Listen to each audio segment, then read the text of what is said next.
Hey, everybody.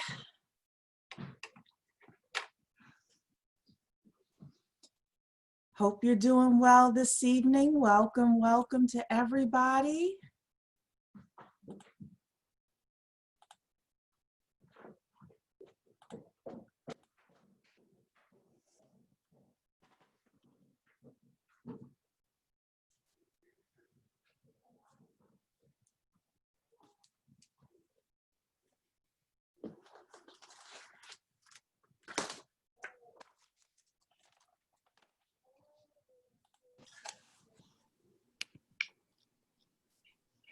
Hello. Hello. Hello. It's my lighting here. And Twyla, I promoted you to a panelist, so I don't know if you can hear me. Ah, there we go. You're on mute. Hi guys, how are you? Hey, good. How are you doing today? I am good. I'm good. I'm in a hotel, so I apologize. I'm on travel today. Oh, no, don't apologize. We're grateful that you're here with us. Well, no, thank you for the opportunity. I look forward to talking to you ladies. Yes, yes. So we'll get started about 3 minutes. We kind of like to give people 3 minutes to come on in. Okay. All righty. I love your glasses. Oh, thank you. They're so beautiful. Thank you. Definitely necessary, but try to be cute and necessary. Necessary and fashionable. That's the key. Gotta try. Yes. Try That to. is the key.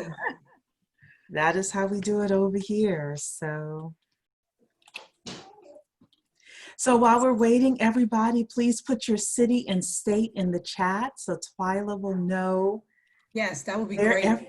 everyone is coming from. Put your city and state in the chat. Put my chat up. And tonight is going to be, I'm hoping, interactive as well for everybody. So we're going to do a twist, a little bit of a twist to what Twyla is used to talking about, because we're going to talk about it from an investor point of view, as well as an entrepreneur point of view. So, ooh, someone here from Singapore. I think you have won the prize. Officially, what time is it in Singapore? Oh my goodness. Oh, yes. It's one of my favorite cities. I've never been. I've always wanted to go to Singapore, to Asia, just period. Japan. I have an uncle that lives in Japan. 7:30 a.m. Okay, so it's still at least decent hour for you. Yeah, Singapore was on. So I was supposed to be in Singapore in August, going to Bali and Singapore in August, and then of course we know travel ceased. So we have to reschedule it for next August. So hopefully I'll get to see it then. You will love both. I cannot.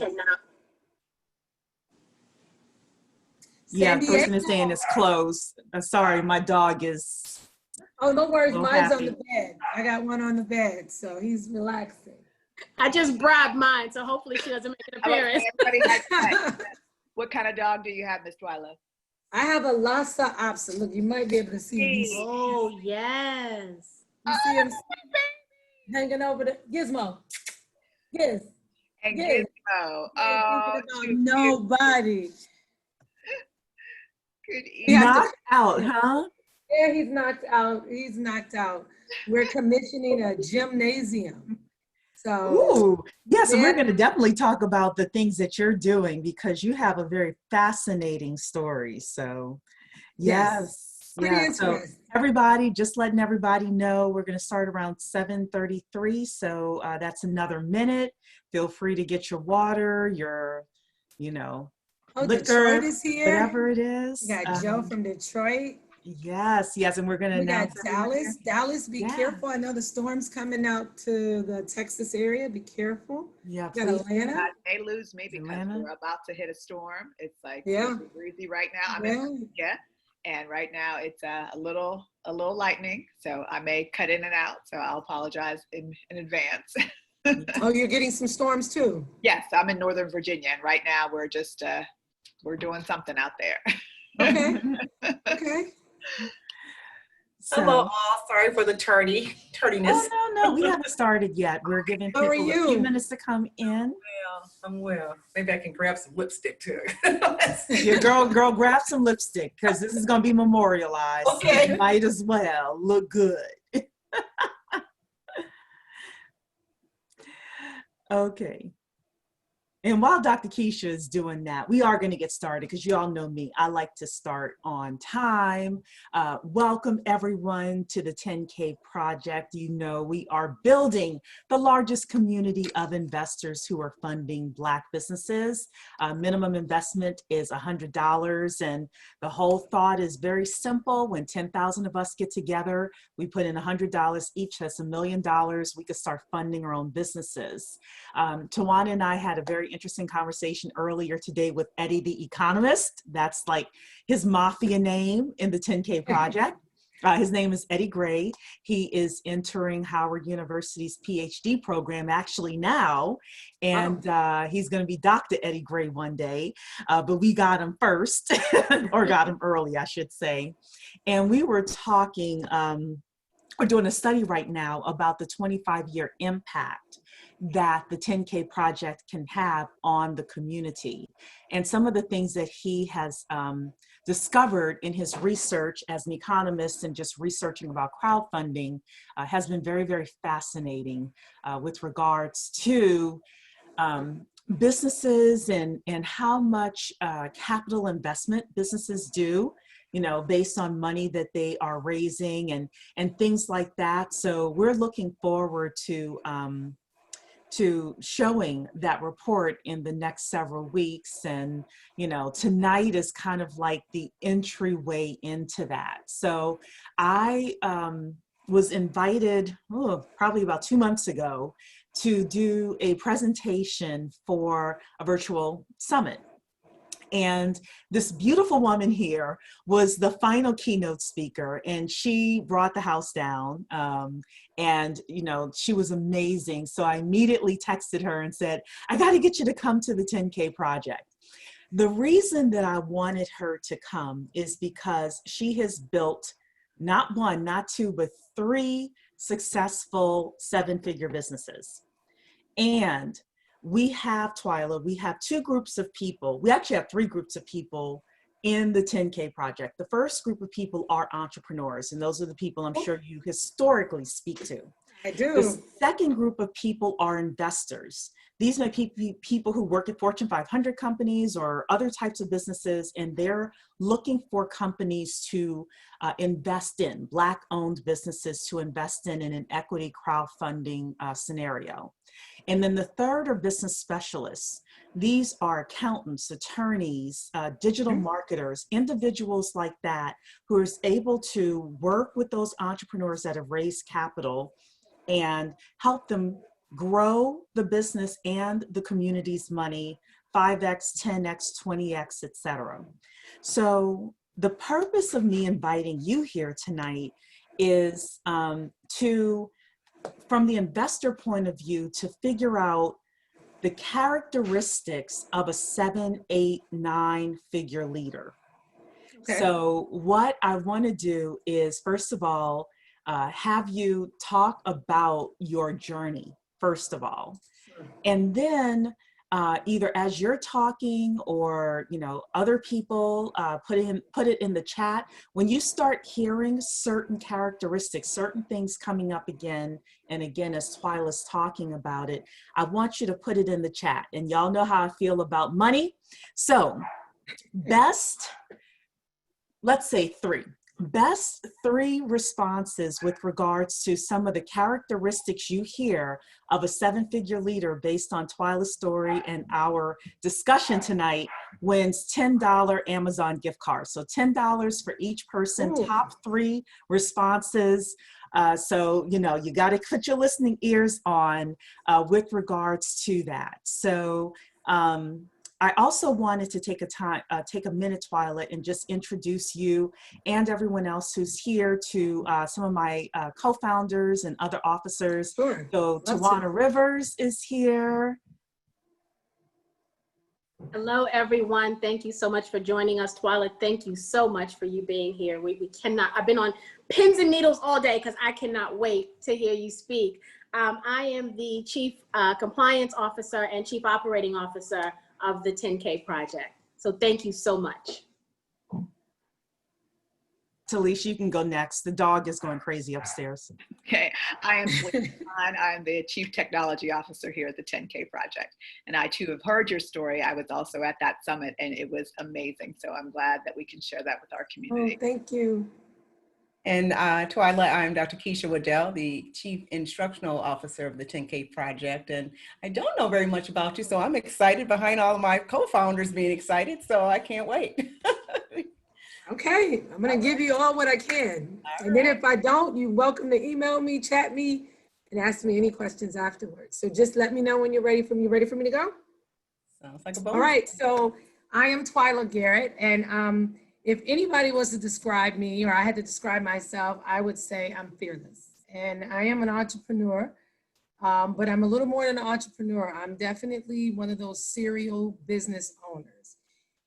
In the sense that I believe that I can take probably any business, and I have, and you'll find out when I say this, and I can scale that business based on repeatable models, techniques.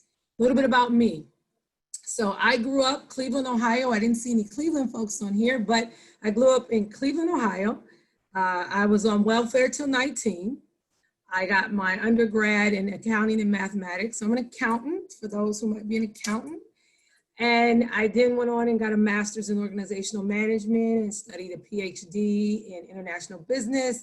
I then also went to the Tuck Business School for entrepreneurship, and then went to London School of Economics for some concentrated studies. So with that being said, I actually entered the government because when I got out of school, my father said, you need to take the safest bet possible, a government job with some benefits. And so that's how my career started as an intern. My freshman year at Ursuline, I became an intern for the Department of Defense, which was called DFAS. They were just opening up this little bitty thing called a Defense Finance Accounting Agency. And if anybody is out there that knows anything about like Ernst & Young, it was supposed to be the Ernst & Young for the Department of Defense. So accountants were gonna monitor and track all the books. Cause you know, back then they were saying people were buying toilets for $1 million, which they were. And so we were going to be those accountants in those books. So when I graduated, I was actually the Naval Academy's accountant. And I did a presentation and a speech. I was a keynote for some type of trust fund accountant I was on. And someone in the audience saw me, and they were with the Department of the Navy. And they had asked me would I be interested in a job outside of Cleveland. And it was January, well, it was actually November when I took an offer. And it was probably about 10 inches of snow outside at that time. And probably I knew it was going to be coming down before then. By January, we had 4 feet of snow in like a weekend. And so I accepted the offer and moved to San Diego, California. So I see a San Diego, California person there. I had one of my best times in being an employee per se in there, because I became an accountant for, which is called Foreign Military Sales, which is a legit job of selling weapons to NATO. So I actually was the arms seller. I went from being an accountant and business operating manager to actually being an arms seller. So I sold weapons to NATO until 27. And then I got to a point where I was in the government. I was a GS-13. I was in one of those career ladders. They said I went too fast. My admiral said, you got to slow it down, kid. You got plenty of time. You will be an SESer one day, which is a senior executive, which would be like Pompeo and things of that nature. You'll get there, we'll put you through the school, which they did. They put me through the school, I came off the school. I was like, okay, I want my 14. And they was like, you gotta wait, kid, it's been here, people been here for like 10 years. You can't just move you up, you gotta give it some time. Well, lo and behold, I quit. And so I called my father, I said, look, I think I'm gonna quit. I just did this radio project, trunk radio system. I became actually very technical. So I did a radio system for a mountain, Palos Verdes Mountains, when I did some trunk and repeater antennas, probably a little more technical than some of you guys know. So I did this project with Motorola, and they actually loved me so much, they wrote a letter to the Admiral telling them how great I was. And then they did something that I didn't expect. They offered me a job that would double my salary. I was making in about the $70,000 range, which back then for a kid, my age was probably pretty good, right? But I lived in San Diego, and San Diego's rent was crazy. San Diego's prices was crazy. I came from Cleveland where milk was 99 cents, gas was 99 cents. I moved to San Diego in 1994 and gas was $2.97. Bread was like $3. It was unbelievable. So I literally became poor, even though I thought I was rich in Cleveland. So my mind had to start working. And I knew that something had to give. So I started a small little business on the side doing bookkeeping and accounting for actual used car dealerships. So I went and I ended up picking up one of the nicer ones because they had like Mercedes and Maseratis and some stuff on the lot, which was great. So I was there accounting at night. And then I started realizing that things weren't necessarily legal in some of the things that they were doing. So I immediately realized I need to get the hell out of there and figured out another scenario. So when I got the offer from Motorola, I actually considered it, I want to say for about 15 minutes. But then I actually went back to my Abro the next day and said, listen, I've gotten this job offer. If you can tell me you can put me in one of these career ladders that's going to actually get me to where I want to go, then I'll take it. And I won't take it. And he said, no, I can't do that. So I put in an offer to quit. He told me to take 2 weeks off and think about it, kid. You're too young. You're like my daughter. You're making irrational decisions. Just give it some time. So I took a week. They called me back. I said, I thought I had 2 weeks. They called me back. He said, listen, we don't want to lose you. I want you to give me your name of your company, your bill rate, and when you can convert over. And by the way, don't say too much to everybody that you are a contractor until we work it out. So they went to contracts and wrote me a contract as a woman-owned business. I co-wrote a act called the Klinger-Cohen Act, which is about technology and investments. And so I didn't know what to call my company, so I called it Investment Management Enterprises, which the act I just kind of wrote. And my salary went from $70,000 to $210,000 overnight. I was blessed though. This is the thing about being an accountant. You don't count no chickens before you hatch. So I still live my $70,000 life with 3 roommates. I banked everything I could. I bid on a couple of jobs within those 6 months. And within 6 months of being in business, my company was already at $1 million in revenue. So with that being said, we expanded pretty quickly. I ended up moving immediately to New Orleans. I grew that company literally for 17 years, so over a $25 million revenue company. I was very proud. I opened it with $500. We were top secret. We did a lot of Homeland Security disaster preparedness before it became sexy. Before Katrina, nobody knew what disaster preparedness, Homeland Security really was, but we were doing that. And ours was, helping countries who are friendlies to us, buy our weaponry that they can't get a hold of. So we did 4 military sales and I did pretty well. I had 7 offices in the United States. I've traveled all over the world and I have been blessed. And so as I were doing that, I knew I wanted to get into some other things. And so I went back to Cleveland. My dad got sick. He said, listen, you got to leave something back here for these people that you used to go to school with. I said, all right, I'll do something. So in 2006, I bought a train station for very minimal amount of money, and I turned it into a jazz supper club. It was 45,000 square feet, 500 people. I turned it into 2020 Martini Cafe and Lounge, hired all homeless and ex-offenders. I put $2.1 million into it, bought the building for $100,000, renovated it, got it up. First year, full year in business, we did over $2 million in sales. So we had a 500 seat auditorium. Angie Stone opened us up. Shaquille O'Neal was one of my favorite guests, him and all of the other little cronies, Mike Epps. We had such a great time. We did comedy shows, jazz. It was really for those individuals that were about 35 and up. I was just getting into that 35 range.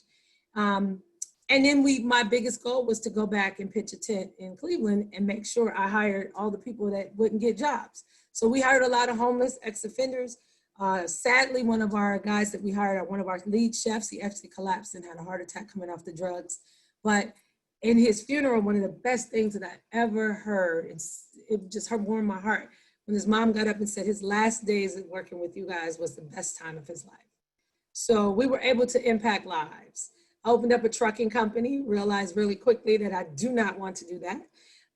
We had a trucking company that ran about 6 trucks and went from one end of Maine all the way to San Francisco, dropping off seafood. Very expensive cash endeavor business. We did pretty well. We did about $800,000 in revenue a year. I ran that for about 3 years. The restaurant ran, and we opened up a second 2020 in Richmond, Virginia, which did pretty well as well. So, and now comes retirement. I promised myself when I opened my business at 45, I'm out. Whatever I'm at, I am done. And I did. I sold. I positioned myself to sell, did due diligence, sold off, and kind of retired. Went to Hong Kong, went to Thailand, stayed in Dubai, stayed in Phuket for Christmas, and enjoyed it. And lo and behold, I got a ring on the phone from a company called Skanska. You probably never heard of it because I never heard of it. And they had saw me speak at a women's swam conference in Virginia as a keynote. And when I got off the stage, I remember this woman runs up to me and says, hey, I want you to take a picture of this award because I'm going to give it to you one day. I said, okay. I took the picture and I said, well, what do you do? And she says, we own the largest, one of the largest construction companies in the world. We're number 3. And I said, really? Okay, well, I don't do that. And they said, really? I said, no, I don't do construction. They said, Twyla, we can teach construction, but we can't teach is business. And so when we talk about business, and the reason I started with that is because I opened this construction company here in Raleigh, North Carolina, right at January 2017. 0 revenue, no employees, no license as a general contractor. Today we do, last year we did 1.3 million in revenue. We have 9 million in backlog. We have 42 employees. And this year we will close our books at 2.7 million. And they're all people that are either ex-offenders. 99% of my staff are ex-offenders, 99. If I go out today and go over to the gym, you'll see 2 individuals with ankle monitors. One that is up for attempted murder, no lie, down to the drug trafficker. And it was interesting, the gentleman that is up for attempted murder is 18. And 2 days ago, he broke down in tears and said, I wish I would have met someone like you and your people 12 months ago, because it would have changed his life. So my passion, and it's always been, I'm very proud to say I'm an executive woman from the ambassadorship for the UN. I'll be speaking Friday. I'll send you guys all the link if you'd like to join. We're going to be speaking Friday on global impact and global justice. And, you know, one of the things I remember about my growing up, and this is pretty much the key, and I think Cherie heard this, is I didn't come from someplace that had a silver spoon. My mom actually stabbed me. I was taken away from her at 14. I ended up with my father that I did not know. And my mom's last words to me, and I wrote a book about this, was you will never amount to shit, you won't be shit, and you'll never be anything but on welfare with a bunch of babies. That was my mom's last words to me coming out of court. And she did hold true. She passed away in 2012, and she never spoke to me from that day. So from 28 years later, never spoke to me. And my siblings, except for my brother, didn't even speak to me as well. They went with my mom, wasn't engaged. I did all kinds of engagements. But I can say this, my mom's words was my best influence. The book that I wrote was my mother's words, how the most negative influence was my most positive motivator. And part of that is I don't really have fear. If I get stabbed by somebody and I'm still cool and I'm here, why am I fearful? I mean, at the end of the day, you can always start over. You can always reinvent. This pandemic has been a great lesson of reinvention. And I think a lot of people are taking so much negative out of it that it really has a lot of positive in it. It has set people down to have to think about what's important, who's important, and why they're important. It has made people in business realize you got a lot of overhead that you really did not need, get rid of it. It has made people think that this might not be the career path I want to be in. It's too taxing, it's not challenging. It's just made entrepreneurship a little more complicated in the sense that, is this for you? And I say this for everybody. Entrepreneurship is not for everybody. It cannot be for everybody, because the drive and tenacity you have to have when the days you don't get paid, and I say this with all smiles, my construction company, I told you, close to 2 million now, right? I haven't been paid yet once. Not once. Because guess who's fronting the money? When I had a $3 million business in security, I never forget, I got turned down by 32 banks for a $100,000 loan to float payroll. By the time they gave me $50,000, I was already in almost 7 to 8 years in business with millions of dollars in revenue. And my payroll was $100,000 every week then. Go figure. Now you want to give me 100,000, and they didn't even want to give me 100. They want to give me 50. So it was so grateful. I was so grateful that I could fire banks now. And I went and just I went to Morgan Stanley and said, you manage my money. They didn't respect it. So why not? Why do I give it to them so they can use it? So I say that when you start looking at businesses and wanting to scale, there's a couple things you got to have in play. There's a difference between something that is a hobby and something that is really something that is sustaining your lifestyle. Lifestyle businesses are cool if that's what you want to do. Or if you have a legacy business that you're trying to either pass on, scale up, sell, and move on. That's what I like. I will be selling GMS. I am positioning GMS right now for sale. I started when I opened the door to position it with having professional books, having lawyers on the calls, making sure that I had the ability to call resources. I'm an accountant, but guess what? I don't do my own books. I do a percentage of them. I put my own, our inventories and things of that nature. I definitely record our invoices because I want to make sure we get paid for every single dollar, because they cheat you here in this construction business. But other than that, no. And the other thing I recognize too is about loyalty. Loyalty, my very first employee. When I sold, I retired her on vacation, brought her back a year later off of retirement, and she is here now as my chief operating officer for construction. She don't know a damn thing about construction, but what she knows is how to run behind Twyla, who knows how to run a business, and she knows what to look for and what not. And she also knows my methodology of how to answer good, bad, and indifferent questions. And that's something you must have, because the one thing you can't do, I could not be where I'm at right now, even with the strains and the struggles and the people. If I told you the story yesterday about the man getting naked in the shower, you wouldn't even believe it. But here's the thing, with all of that, you cannot. I'm sorry, we've got to hear that story. It's unbelievable. I will tell you at the end, but it's unbelievable. But let me tell you, you can't do this without your people. I'm the leader. I have to set the tone. I have to be firm. I have to make bad decisions. But let me tell you, let me make it very clear. What you have to have is people. Without good people, and I don't have all good people, I'm telling you that right now. If I had to look at my 40 employees, I probably would fire about 30 of them. And I'm sure most companies got that same dynamic.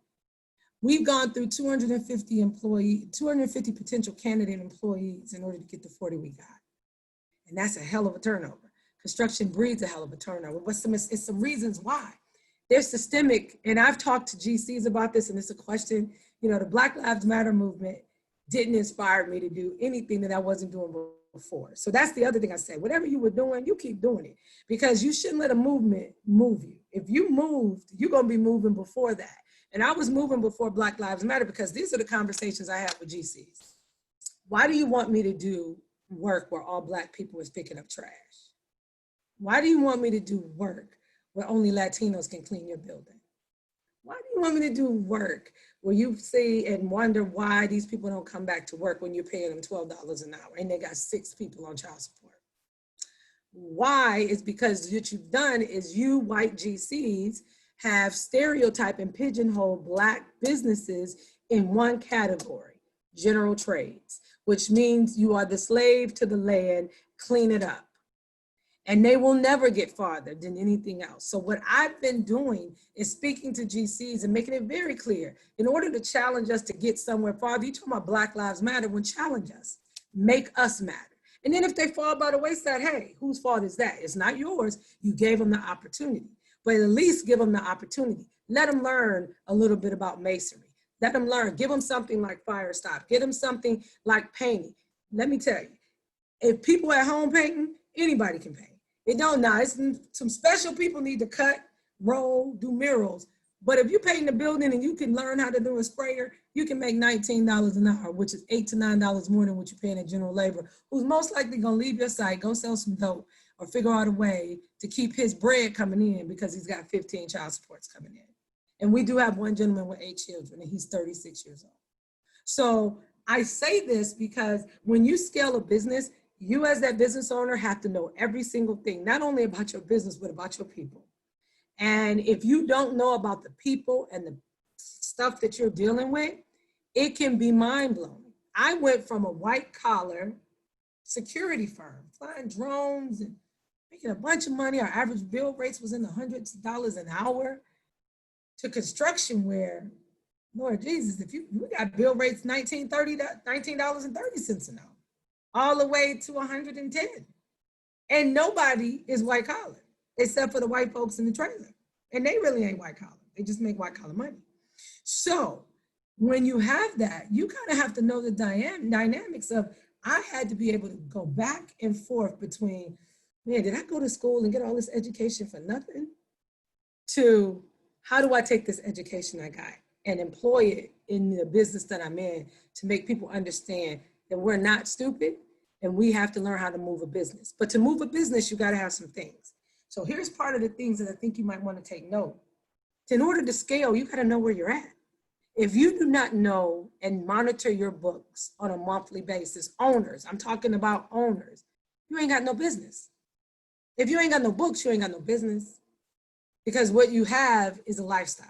You're probably gonna get the money, pay off a couple things, go out and shop, buy some food. That's a lifestyle business. You gotta have books. You gotta know what an EBITDA is. If you don't know what it is, look it up. Because that is what's gonna tell. When you go to the bank, they wanna know your EBITDA. They don't give a rat's butt about anything else. They wanna know that what's your plan, how your plan is gonna move in the next 3 or 4 years. And by the way, how do you plan on paying us back if we give you some money? So in order to have that, you gotta have the dynamics. You gotta know how to forecast. If you can't add, then you better have an accountant. I know plenty of business women and owners and men that can't do math well. They're not me. I can do math really well. They can't. So you better pay. The one thing about minority businesses, and I say this for minorities because this is what I speak to and this is all I know, we hate paying for anything. A lawyer, an accountant, you got to pay for professionalism. You got to pay for expertise. These are the people that you're going to have to lean on when it comes to sale, when you're coming and doing any other type of thing. You got to be able to have resources that are aside of you. And let me say this, you better not be the smartest person in the room. So for me, in order to own a construction company, unbeknownst to me, I took on this endeavor, had no idea that I could not do a contract over $30,000 if I didn't have a GC license. Well, guess what? A contract to have a contract with a GC license, I had to go study. And I was like, I got to go study. I just got out, I ain't trying to go back to school. But guess what? I went to a couple of meetings and there was all these white boys. Okay. If they can do it, now I didn't see anybody that looked like me. And I say this because I'm not being racist, but there was nobody that looked like me. There was no woman, there was no Black woman, and there was really no Blacks, even Black men in the room that was looking to get this test. So I go down to the board, I get this pamphlet and they say, put it together and let's study. Lo and behold, I ordered the books to study. The books were over 57 pounds in one box. The other box was 110. Total of 27 books. It took me 1 year to study, and I passed not my North Carolina license, I passed a national license. So I could go get a GC license in 14 other states. So I wouldn't pigeonhole myself. Now we can do business well into the millions. Our largest contract now is $2.1 million. So I say that because in order to scale, I had to get rid of that barrier of what? Of being able to only do $30,000. You know how many damn $30,000 contracts you would have to do to try to get $1 million? No, I'd rather do one contract for 2 million than to go get 50 to 150 to 350 to try to get to that. So you got to kind of know the business that you're in. How do you want to scale? Where do you want to scale? And then one of the main things about being scalable is that you got to know when to get out. What is your exit? Do you have legacy? Are you sending it to legacy? Are they in the business learning it? If they're not learning it, what are they doing? If you don't have kids and they don't want anything to do with it, where does it go? Are you selling? If you're selling, are you positioning? Are you doing due diligence? Are you figuring out how much you're worth? Everybody always thinks something is worth more than what it is, right? You know, if you say, how much is my car? You're like, man, I just put this engine in and I just did it. That don't mean nothing. Because there's going to be another book that somebody's going to look at and say, well, it's really only worth this. I don't care what you put in it. This is all it's worth. So you have to do that type of due diligence to see how you're going to move forward. And then as far as access to capital, that's the biggest bear in the room. And let me make this clear. It's not going to change, folks. The only way it's going to, and I mean that for banks. Banks are not going to roll out the dollars and just hand it to you. And if they do, you better be very careful because it might not be a legitimate bank. When you go to a bank, they're going to want to know so much paperwork, which Black-owned businesses lack. And they lack because they don't go through the due diligence. People say always, and I've had this argument on a platform of Black enterprise. Twyla, they don't give Blacks loans. No, they don't. But a lot of it is because we don't come to the table with the right paperwork because we never filed it. We never filed taxes, so you don't have 3 years. You've been in business for 15, but how many times you filed taxes? You don't have a legitimate payroll, so you can't justify payroll. I had 100 people call me, 100. They said, Twyla, I need this PPP money. You ain't got no payroll. I know, but it's just me. But what you trying to apply for? I just, look, I can put down these people and say they work for me. No, you need a register. What is that? So you got to understand that too. And I say this when I talk to my solopreneurs. That life is different, a lot different to being a business owner. Because when you're a business owner, not only do you have people behind you, which is your employees, you got their families that's on your back as well. And you got all that infrastructure that comes behind it. If you're a solopreneur, you're not paying workers' comp and all the other things that come with being a business owner, all the reporting. And it makes a big difference when you change from solopreneurship over into the businessship of being a business. So I say that because I see you making some changes, so I can open this up to everybody. Yeah, I wanted to piggyback, especially on the PPP loan thing. So outside of the PPP loan, which is the payroll protection, there was another set of loans that came out that were for either solopreneurs or people who had very, very small businesses. And the friends who called me, not only filed their taxes, but they showed profitability. And one of the things that we do as well is we will file taxes, but we show a loss every single all the year, time, years and years. And I personally believe, just because of the timing, Black people were starting to complain about not getting the money, and the government was seeking out Black business owners to give this money to, because people were calling me, like everybody was hush hush.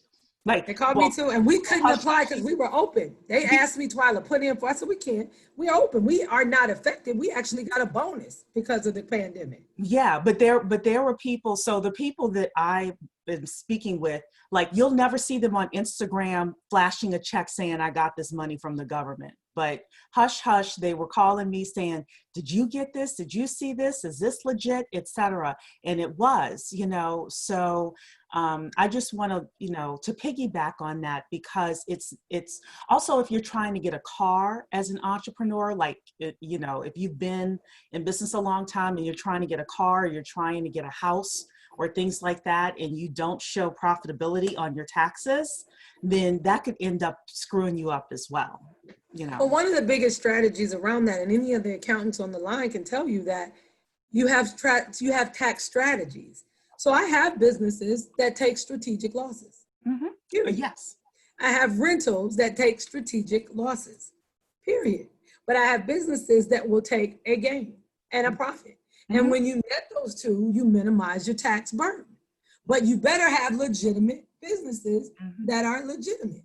Sometimes one might make a profit, but sometimes in the real estate market, it's easier to justify the loss just because of the environment. So you have to be able to talk to an accountant that can definitely can help you through those tax strategies. You know, I say this because, you know, it's the perfect time, and I don't say this because I don't want to get any fights about politics, but a lot of the things that I'm telling you, business owners, if you look at Republican and Democrat, take the people out. If you look at the policies for business owners, it is slated more to a Republican side, and people don't want to admit that. I lost more money under the Obama administration than I ever lost before in my life, under a $25 million company. And a lot of it had to do with the Affordable Care Act and the burden that they placed on small businesses to make up for something that should have went to the pharmaceutical agencies or to the hospitals. So please keep in mind, that's the other thing you have to be able to do when you look. You got to look at, it's not really a liberal versus conservative. I see that on there, but it's really about your fundamental practices and things that you need to keep your business running. Because those business strategies are written in tax laws. And one party favors them and the other party doesn't. So you might be a Democrat, but if you own a multi-million-dollar business, I bet you're a Republican when it comes to business. Period. You have to be. It is true. It is true. So please make sure you don't get on this trip. Because I'm nervous right now. I'm so grateful if we have a sister up in the White House. I'm also so terrified because I'm gonna have to structure my business a whole different way. Truth comes to light. Certain things they don't invest in. I can tell you, I was on both sides. I was in the government when they shut it down under Clinton, Obama, and I worked for both of them, Obama and Clinton, as a consultant. And I did the Bushes too. So you have to understand, do not let anybody, you know, and I think that's one of the biggest things when I go to some of these conventions and I speak, they're like, what are you, a Democrat or Republican? And I said, it depends on, I vote for the issue. But if it's an issue, period, that has to do with my businesses, it's going to promote my business because my business is my livelihood, you best believe I'm voting on that issue. Period. Yeah. And that's where you definitely have to make sure that you can segment yourself and don't let nobody talk you out of something different. I can tell you right now, my boyfriend is definitely a Democrat, strong because he's a union dude. And we battle. And it's a good battle, but we battle.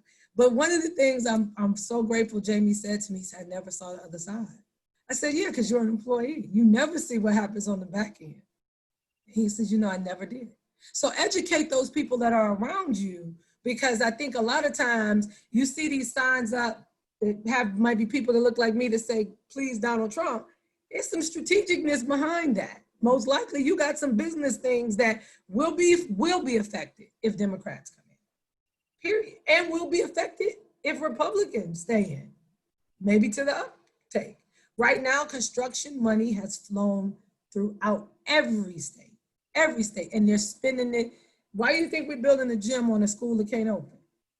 To a tune of $40 million. Please tell me why. And the contract was written in COVID. I got 3 gyms that's been written in COVID. Why? Because they got to spend this money, because there's a clock that ticks. So we have to definitely be mindful, know your stand, and be willing to stand up. I'm not embarrassed to be in a room with all Democrats and they go, yeah, I wanted this and I want that. I'm like, oh, no. And they like, Twyla.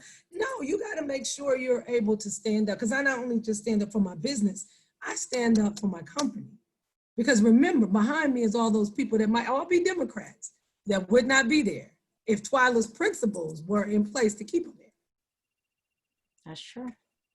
So Twyla has dropped a lot of knowledge, as you all can tell. I'm seeing the chats, you know, people are singing your praises, Twyla. So here's what I wrote down, really 7 key things that Twyla said, but I want to have people talk about it in the chat. And I know we have a question in the Q&A as well, so I'm going to get to that. But in the chat, thinking about if you were hearing a bet on Black Pitch, for example, I want you to drop in the chat some questions you would ask the entrepreneur based on some of the things that Twyla has talked about this evening.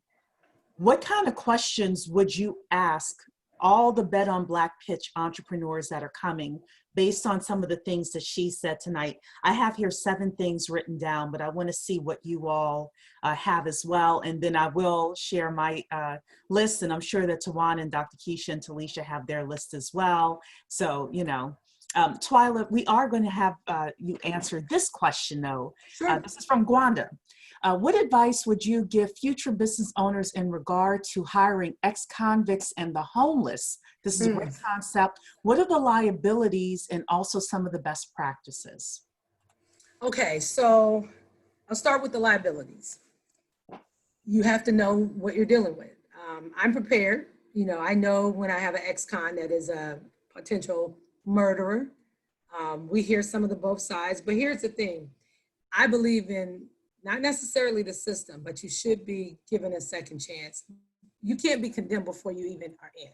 So I'm gonna start with those that we deal with that are just going through trial, because we have 2 phases. We have those who are coming out, which is a whole different process, which is those like the little kid that's 18 now with an ankle monitor and being chased. He's going in. He just spent 8 months waiting just to get an arraignment date. 8 months. Committed his offense in November, got his date cut out in June, came to us in mid-July, and he's been with us since. So in that regard, so you want to make sure first that you are consulting your accountant and your lawyer. There's 2 things. There actually are some funds that will help you, different organizations that will actually help you in getting them trained and getting them some professional experience and coaching. So most ex-offenders or pre-offenders will have some type of parolee or probation officer you have to be dealing with. So you have to be willing to take the time to talk to them, or have whoever's that manager be able to talk to them whenever they call. For example, we have those 2 that's here with us right now. They have to be in the home by 5, unless Twyla makes a call to the police station, tells them we want them to work overtime, and brings them to their home. So we did that last night. My superintendent did that today because I came early to prepare to be with you guys. So I didn't want to put my heart out. I had him do it. But those are some things. So the risk is you might have some violent people. And we did. We had 2 days ago, we had a couple of people we had to separate. They never met each other. They didn't work with us. We brought them in a temp agency just to try them out, and they got into it. We had to separate. So I think you have to be willing to understand what risk tolerance you have. I came from the street. So not too much. I ain't seen gunshots. My brother then shot up some stuff. I mean, so I'm not necessarily foreign to the element, you know, and I think that's one thing that makes me relatable to them. I understand some of their stuff. A lot of it, like the kid, you know, that's 18, he wouldn't talk for the whole first month. And for some reason, I got him alone in the gym yesterday, and I said, you know, I gotta ask, was this over a girl? And he said, yeah. I said, how stupid can you be? He's like, Twyla. I was like, no. I said, you know how much of that you're gonna get in the next 50 years? And you about to shoot up somebody over a chick? What? And I just read about you being one of the high school track or football phenoms in this area. And what affected him today, the gym that we're building, he played in. He played basketball. He was a basketball and football person.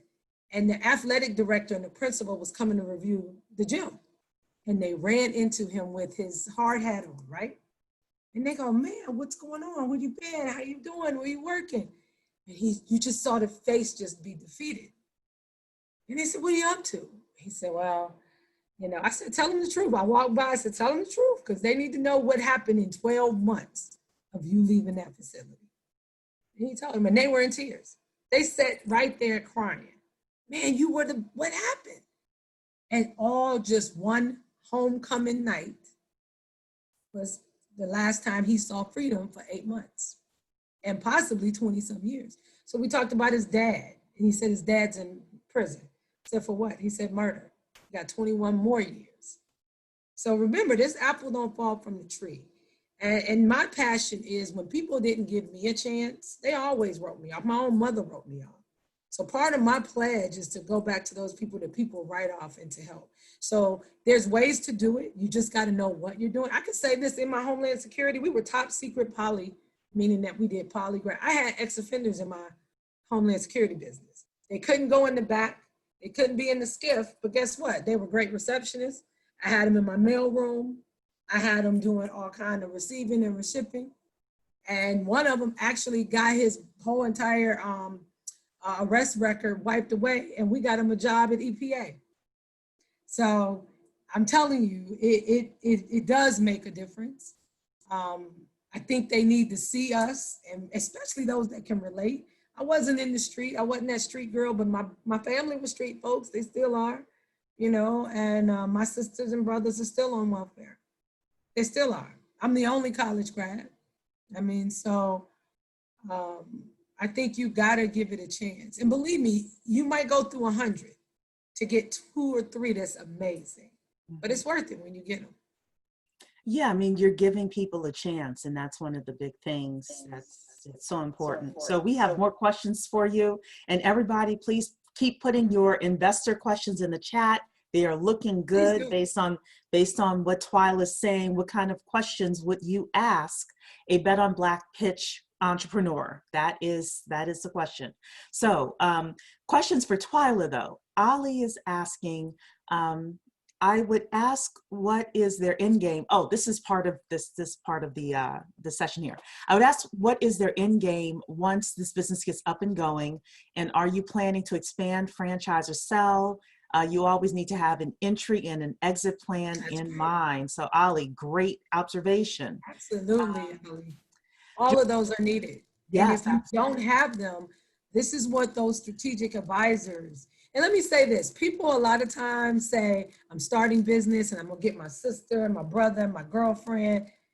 You know, that's great at the beginning, but promise to pay them something. And then that turns that free advice to something of value to them. You know, to me, you can't get something for nothing. You cannot have that mentality, okay? There's some people that's probably on this call that will bless you with millions of dollars. Those investors, right? But you gotta have something to offer. yes. So yes. you cannot just say, hey, how can I get that grant? I never had a grant, never wrote a grant. I can't wait to GMS pay me my money back that's on that book. I look at that book line every day. Owner of investment, investments owner, owner investment, owner investment. Oh, I see it all the time. I look at retained earnings and owner investment. Cannot wait to write that check to get my money out. But I also look at that line of revenue, expenses, net income to see when and how it can be brought out. But I also talk with other people. Hey, you got this business, you're bigger than us. I'm still mentored through that same company, that Skanska company. As a matter of fact, we just won a school, a JV. So instead of me being on the ground working, we're gonna be in that trailer managing a full high school. We just got Fuquay High School and the forensic building in Richmond, Virginia. So now instead of me working and getting hourly for a project as a subcontractor, I get a percentage of profit. I get 6% of the net. All at the end, right? So that means if they make 10 million, I make 600,000, and I did something, managed, and they paying us to manage. So you're losing nothing.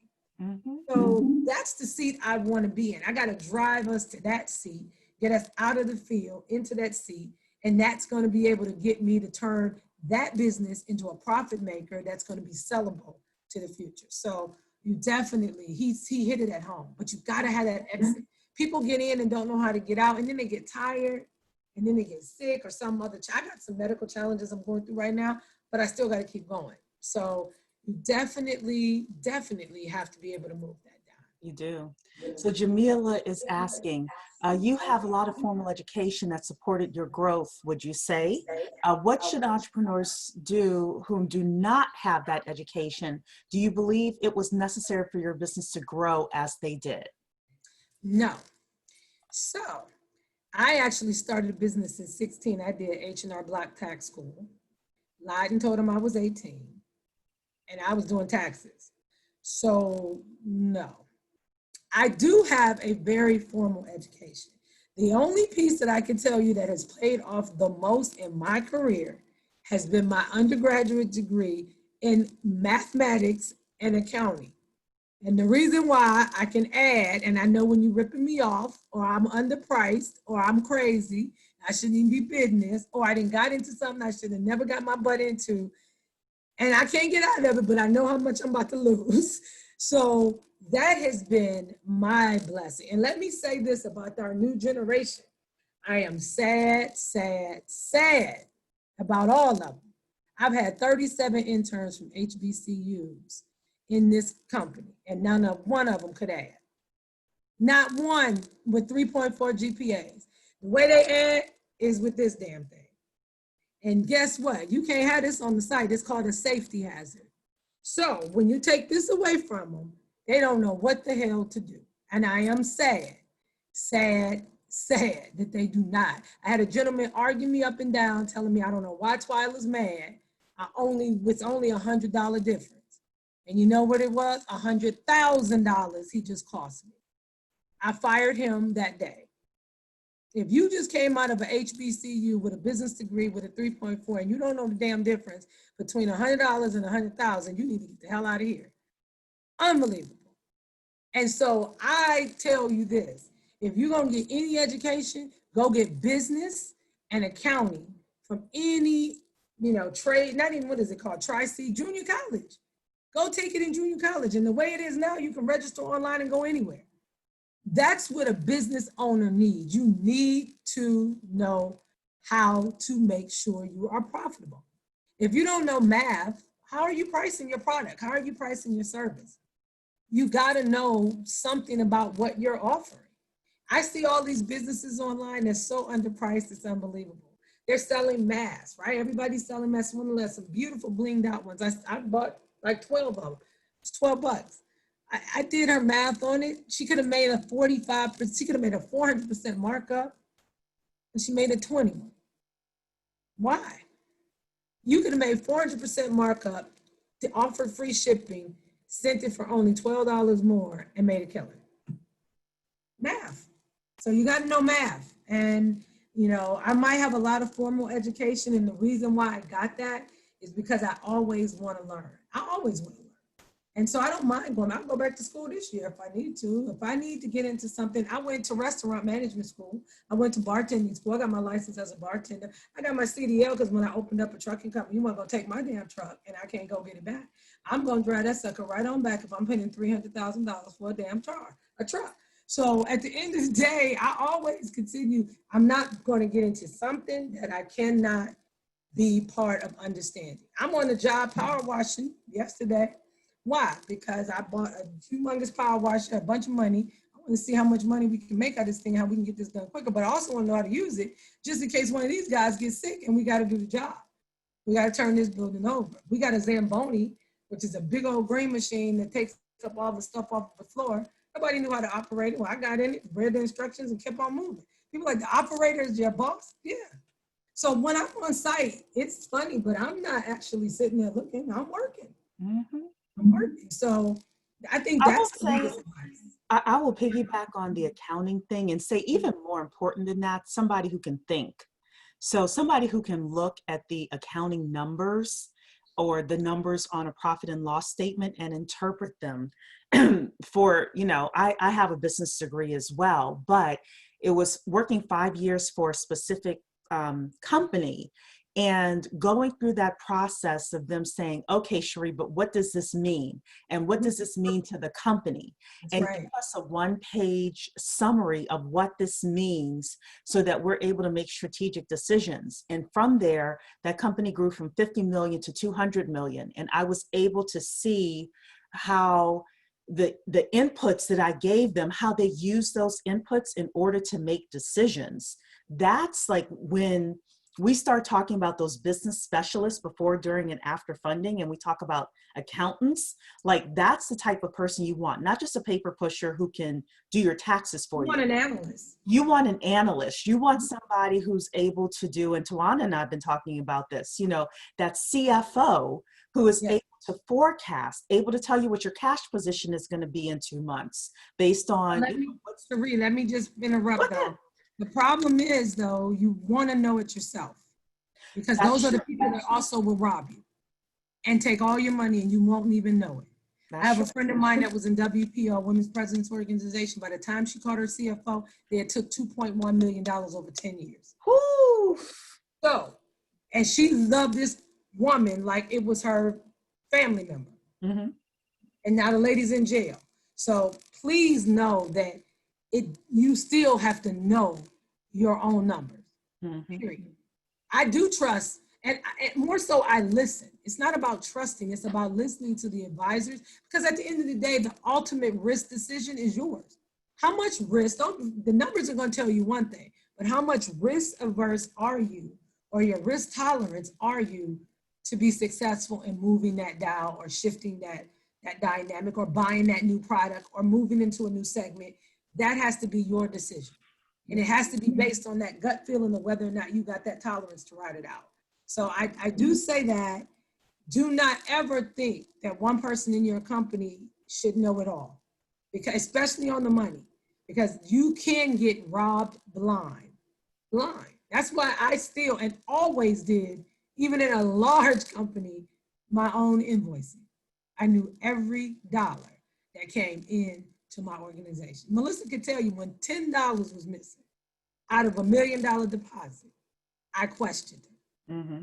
And she was like, Twyla, that was the da-da-da-da or the wiring fee. I said, okay, as long as I know where it's going. Mm-hmm.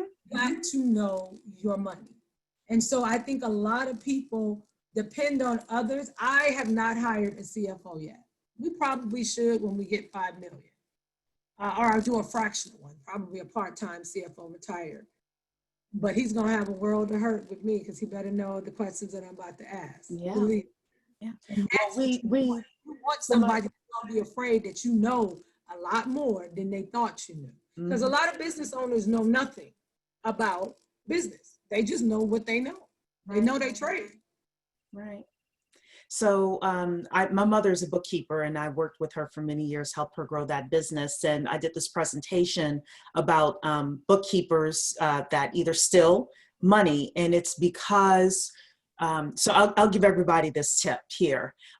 It's because you have the bookkeeper signing the checks and doing the reconciliations.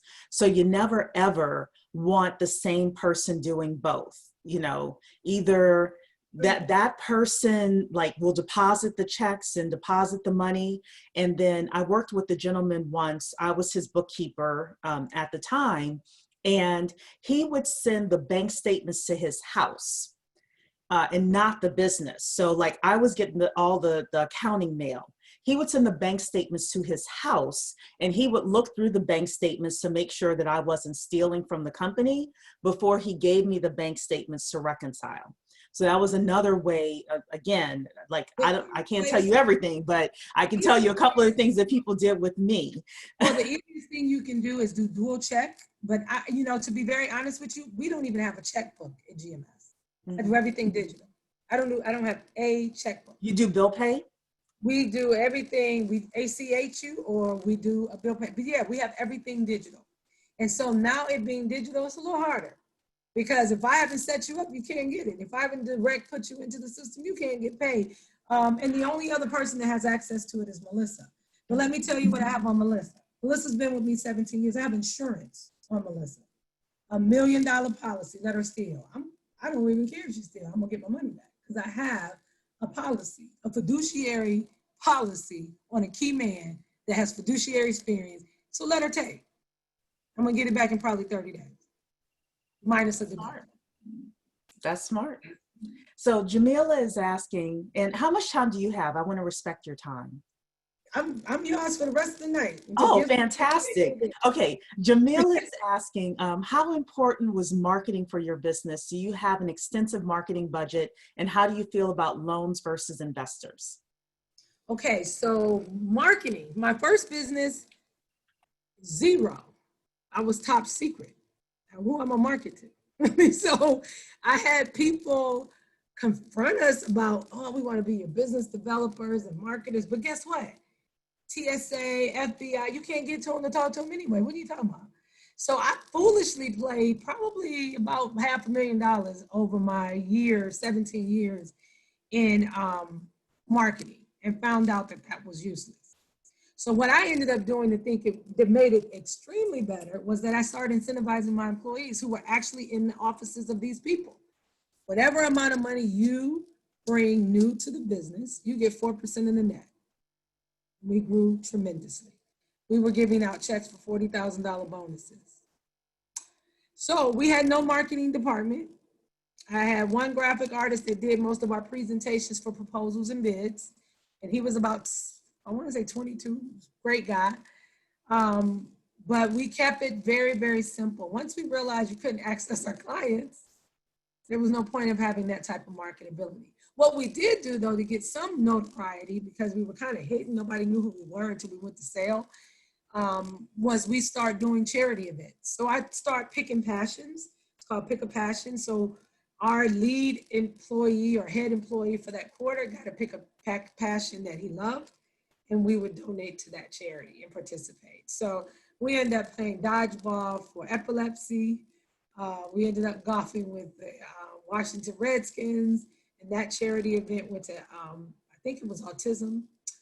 My charity is back to ex-offenders and homeless and mothers with babies. So we played a lot with those individuals. So that was pretty much my particular area of marketing. Now this was a little unique. So public work, if you do not know, is low bid. Whoever has the lowest bid wins the job. So that means if I reverse engineer your number, because I'm an accountant, and I come in $1 less, we have won bids with $450 differences because I bid against somebody I just bid against last week and I knew his pricing strategy. And I just reversed it because I'm an accountant. And I knew exactly what he was going to bid, and I bid $1 less, and he called and cussed me out. That's when you know you win. When the client, when your colleague calls and cusses you out, you know you won. So that is, we don't do a lot of marketing here either, because guess what? It's the lowest bid. You ain't really got a marketing budget anyway. That's why I'm breaking out to do more residential building. We bought some land. We're going to be looking to move our office out of a lease kind of environment to our own laydown lot with a building that we put up.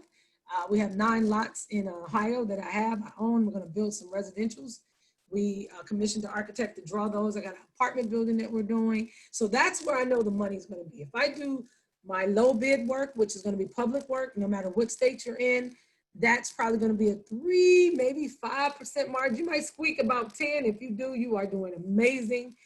And then on the other side, residential, you guys know you can make 30% on the dollar. So, and if I put an apartment up and rent it out, make a whole bunch of money for a lifetime. So that is one of those things that we're looking at. So we have never really invested a lot in marketing. Investor versus loans. They wouldn't give me a loan. So, and I didn't have an investor. Let me tell you, one of the best things you can ever do is invest in yourself. GMS and IME did one thing. I took my own cash. When you got your own cash riding, you're going to ride like the wind is going to hit you and keep on pushing you. Because guess what? It's your money. Using other people's money, to me, you don't work that hard. You know, you really don't. I mean, I can get a loan now for GMS. I choose not to. I have a $500,000 line we never even use. I use my own money. And why do you use your own money? And how can you get to that point? What you can do is you start like a solopreneur. I was a solopreneur. When I told you guys my first contract was $210 and I still live like 70, well, guess what I was doing? I was saving my money. And when I saved up my money, my very first employee came 2.5 years later.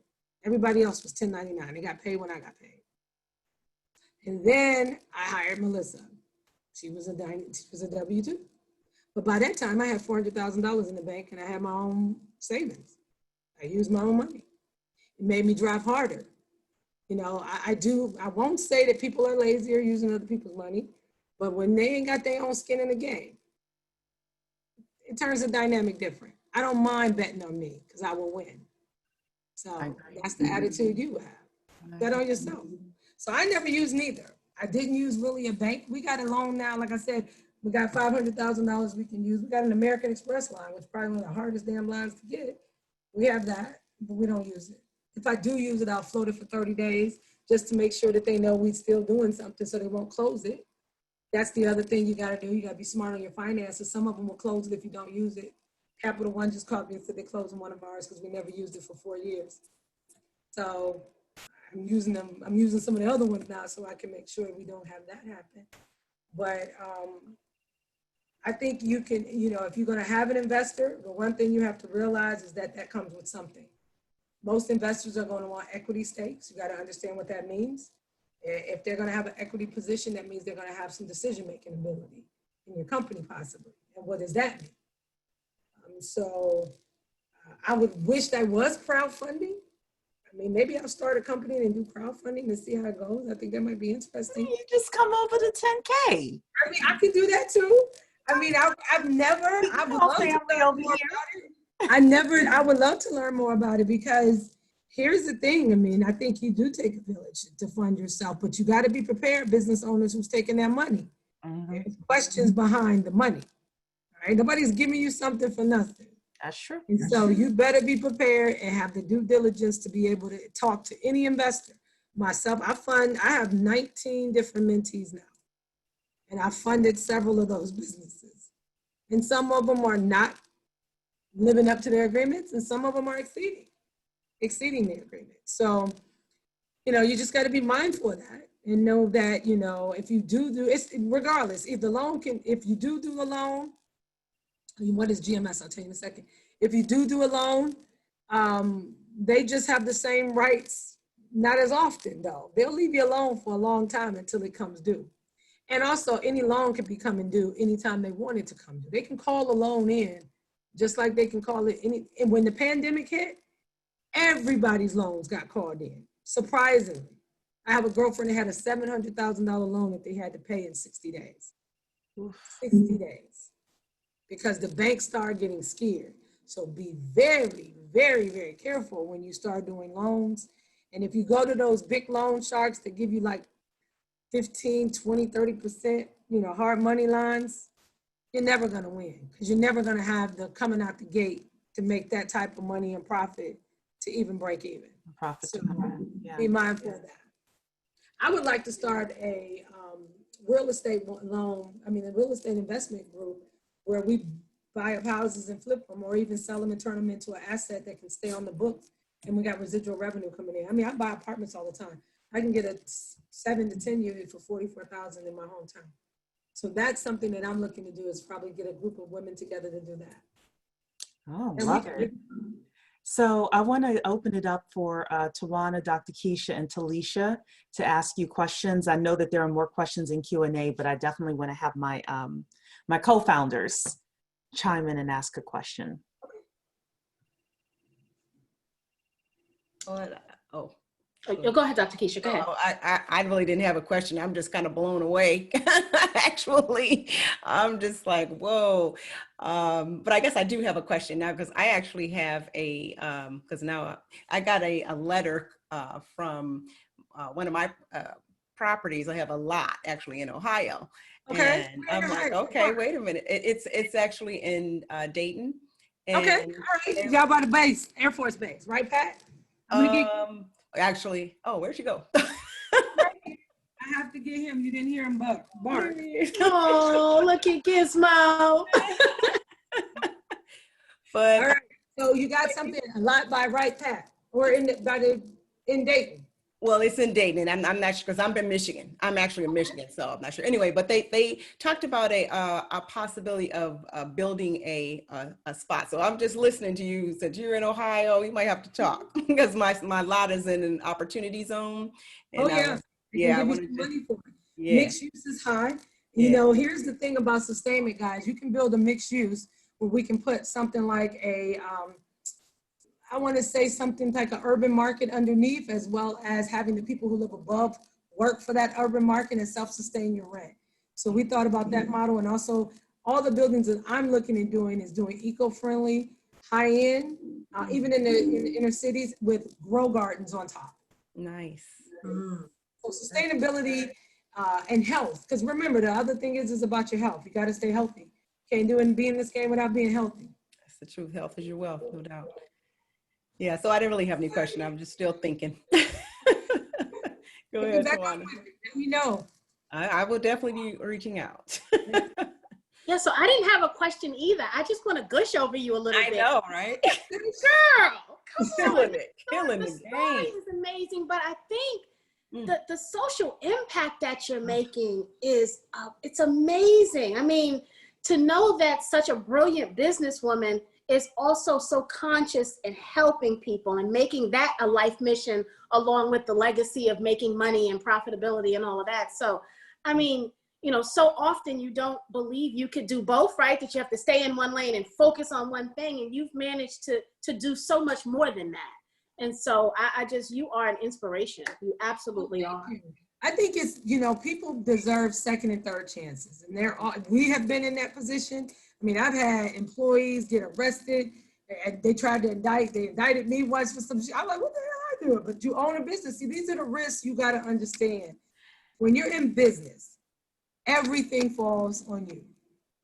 You know, your employees' actions is your actions, regardless. So even though we had some of those individuals in there, you got to give them that second chance, because that's what lawyers are for. Lawyers are coming in. That's also what business insurance is for.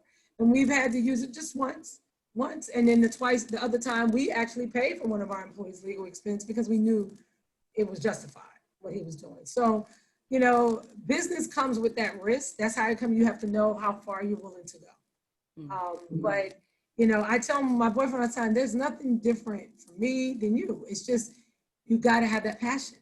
And if you got that passion and something burns you underneath and you got the energy, run it till the race is over. You know, we got one time at this. And so, you know, when God calls me home, then that's when it'll be, you know, but I'm going to keep running the race until that time. Tremendous. Yeah. My question is going to be real simple. So you talked about, you know, that everything you're doing right now is tech focused. Like you said, you don't have an accounting, you know, you probably have some accounting software, and this is where my passion is definitely tech. And I think some of our businesses have faltered because they didn't have good, strong tech infrastructure. And that's why they can't pivot that quickly. So I would love you to speak to, where does tech play? What kind of role do you think tech plays in sustainability of a business? Well, it's key. And in construction, it's even more key, because not only it's in the business, it's in our project delivery. So everything we do on the field, guess what? We don't carry 450 pages of drawings anymore. We put them on that iPad. We carry them on that phone. And in order to enable that, your infrastructure's got to be robust enough to have those type of megabytes, gigabytes, terabytes of data at your fingerprint at any given time. And so I have been blessed by being partnered, and this is no lie, being partnered with Skanska.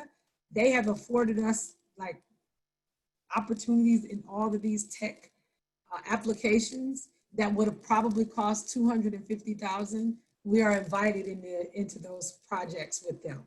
But I understand that we still have to have that inside our business structure. Technology is key. We don't do, even from applying for a job at GMS, you have to go through our ADP portal. And that's a challenge when you're looking at low income workers, right? Most of them only have a cell phone, right? They only know this. And then they don't have, you messing with my minutes. I'm like, what? There's like, Twyla, you're messing with my minutes. And I'm like, listen, bro, if you want this job, you better fill out this thing. And this is your timesheet too. They go, for real? For real. This is your timesheet. So you got to download Deputy, hit the button when you clock in, hit the button when you leave, when you go to lunch. So we have enabled technology through. We don't do checks. I think it's very key what she says. Right now, you've got to be able to be mobile in order to pivot anywhere you're at, any business, even restaurants. When I had my restaurant, if this pandemic had happened, we were good because we had everything to be able to shut off any dining inside and go straight with pushes of media and marketing, straight delivery.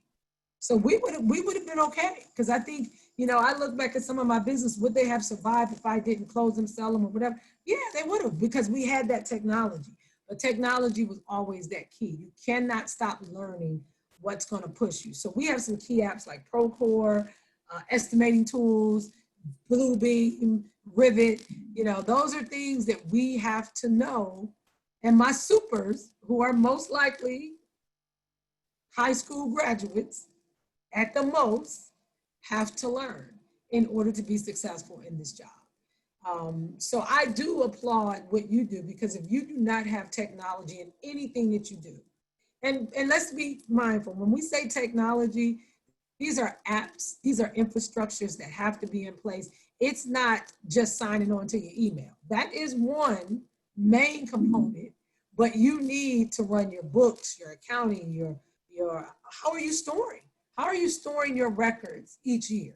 You know, what are you doing to store your records each year? Are you archiving? And if you're archiving in the cloud, how are you making sure that that cloud is still there? That is that provider providing the security to your data, that you're not being hacked.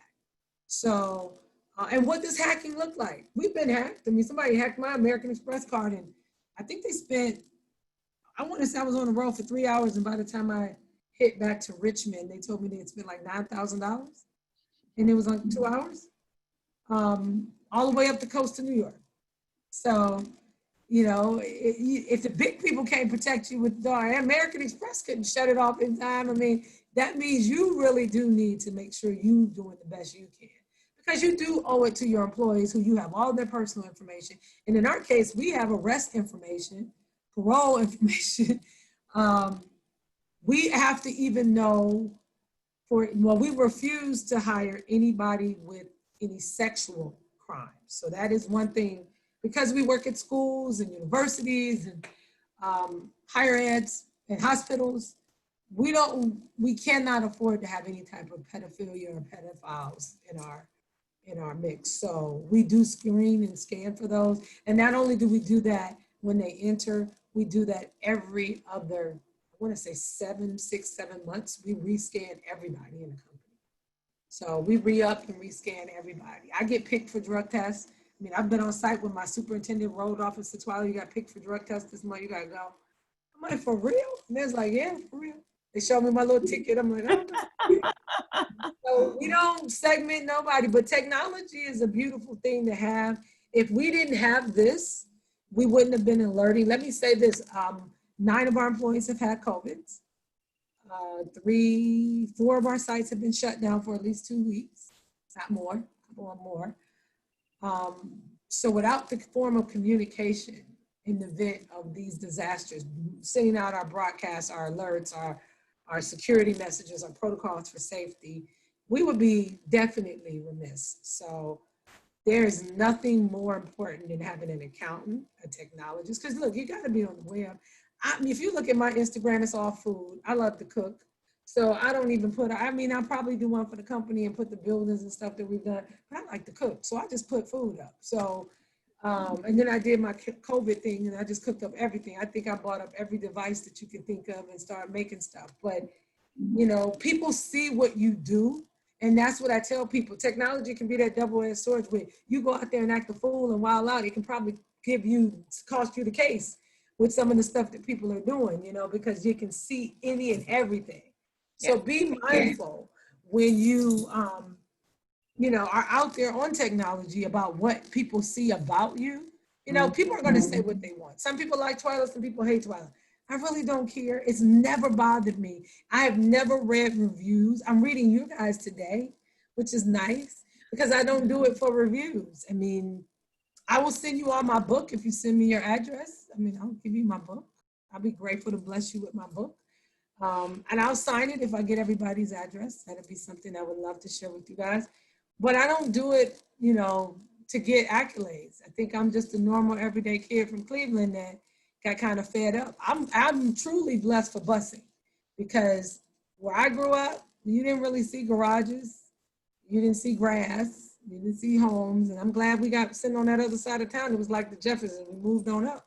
And I moved on out. So I got on up of that. I got up and out of there. So please Please. So how do people get a copy of your book? Because I'm sure you're saying that now. You know, we have over 1,000 members thus far, and we're gonna have. Who's on this chat tonight? Anybody? So only if you are here live. If you got are 77 on there. I will send 77.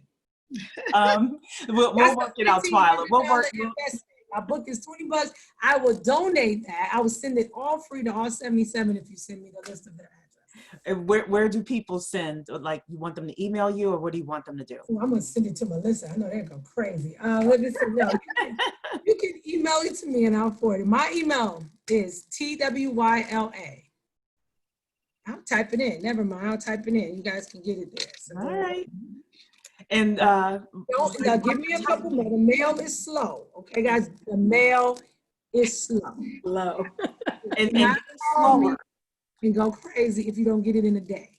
Okay, or 2 weeks. But I will be back on Friday. I got some medical things I got to do Monday and Tuesday, and if all goes well, I will be trying to get some of those out next week. Okay. So Twyla's putting her information in. People are saying thank you. And while Twyla, while you're doing that, Ali, who is female, by the way, is saying, do I need to commit a crime to be mentored by Twyla? I love it. So I know that you do some coaching, right? You do coaching, right? I do. Yes. I do mentorship, coaching. I do. And you do not have to commit a crime. No, you don't. You can just call me. I mean, here's the thing. When people ask me to mentor them, I do expect them to have some preparedness. Do not call me and you'll have nothing, because I don't start with nothing. You have to want it. So that means you have to have put some work in. You've had some thought behind what you're asking me, and what you want from me needs to be very cogent and clear. So that's my ask. And we're going to ask everybody here to respect Twyla's time if you're going to ask her for it. So Claude is asking, does your company build LEED certified? I don't know what that is. If so, what level? We do. Level 2, because we are, Skanska builds to the highest level, but we have only been on like a level 2 LEEDs project, and that's the school building that we're in right now. That's the hospital and the school that we're down in Charlotte. So we have one LEED consultant on our team right now. As we grow it, we hope to have more, but we would love to learn more about LEEDs. But yeah, definitely we're involved, and I know my mentors, if there was a project or a challenge that we could get into, we definitely would challenge it and take it, because we can expand on it. Okay, so guys, I'm going to put it in here again. Twyla just sent it to us as panelists, so let me let her email it. No, it's no problem. We had several people saying they don't see it. So there you go. I just put it in there for everybody. So final question, Jamil is asking about stock investing. Has that contributed to your success?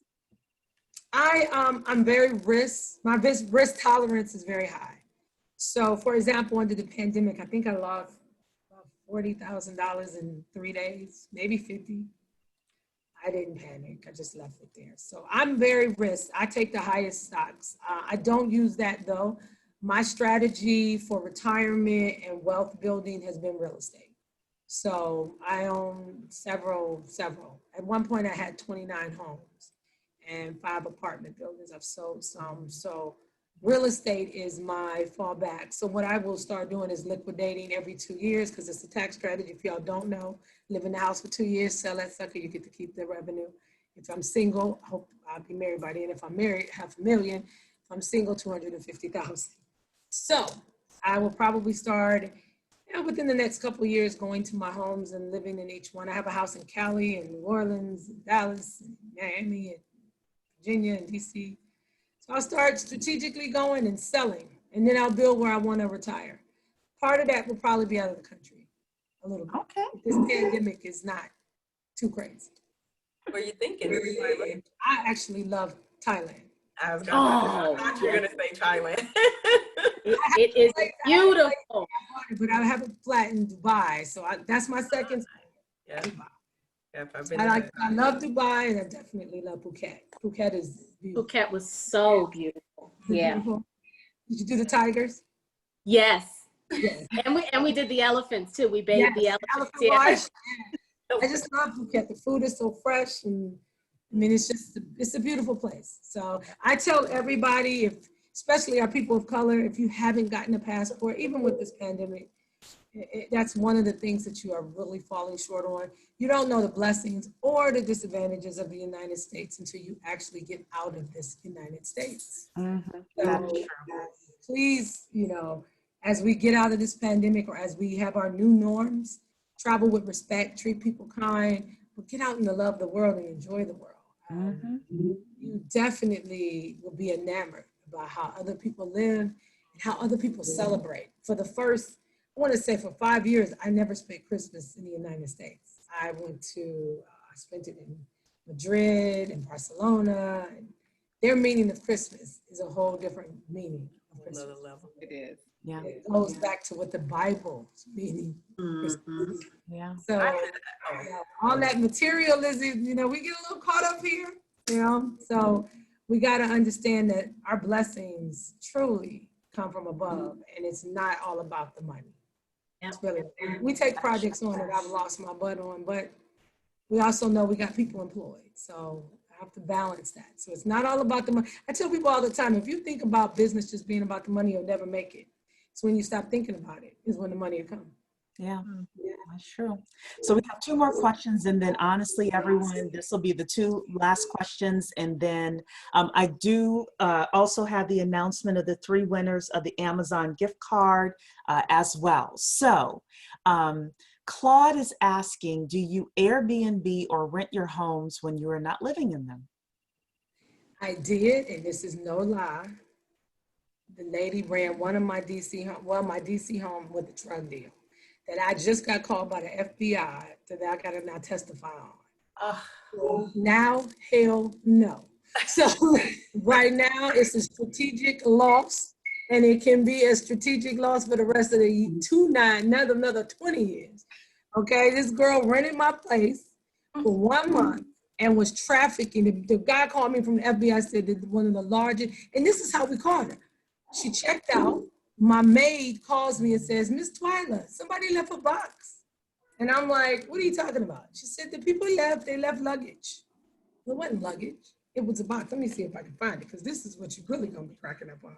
They left a box with keys, multiple keys, and unbelievable. Yeah. Oh my goodness. Oh, and we still need to hear about the naked man story. That's right. We cannot let her leave without telling the naked man story. Why do you have to remind me of the naked man? Oh, that was the disaster yesterday. I turned that corner. Because the keys was I was going to end up writing a 2nd book called Tales of an Entrepreneur. All the crap that went wrong. You ain't gone through this, and you ain't gone through anything. Oh no, Anderson, she does not mean car keys. No. No. Short for kilos. As in kilos. Right. Keys. I mean, I'm looking for the box. The box was amazing. And I was like, you got to be joking, right? And it's a good thing someone didn't show up when your maid was there. Oh, no. They got worse. See, this is the beautiful thing. Maria says, I said, so Maria, what do you mean? What's going on? And she said, they did XYZ. And I don't know, Miss Twyla, but I think they left their luggage. So when she puts the camera on it, I'm like, You're like, I know what that is. I know what that is. Right. I said, Maria, just back up and let me call the police. Go ahead and finish doing what you do. So I called the police, PG County. I called them and they said, you got what? I said, listen, I'm gonna text, give me a phone number to text this picture to.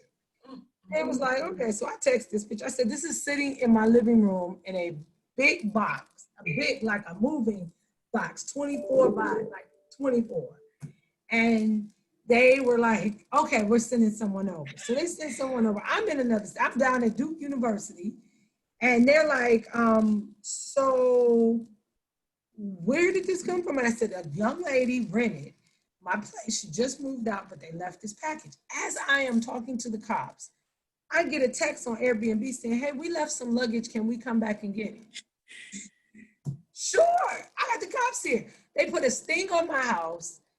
4 hours later, not her, but 3 guys show up to come claim the box. There's 6 cops in my living room, around the corner of the dropped living room with guns drawn. Oh my gosh.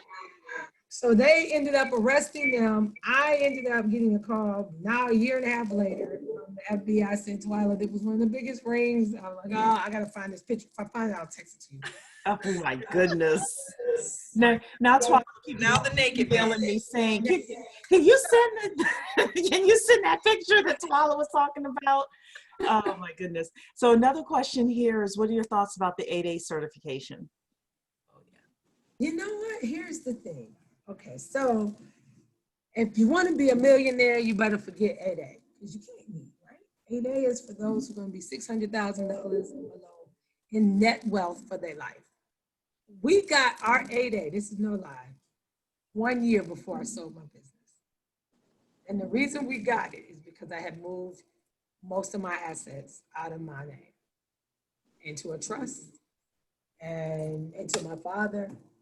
So did we win any work? No.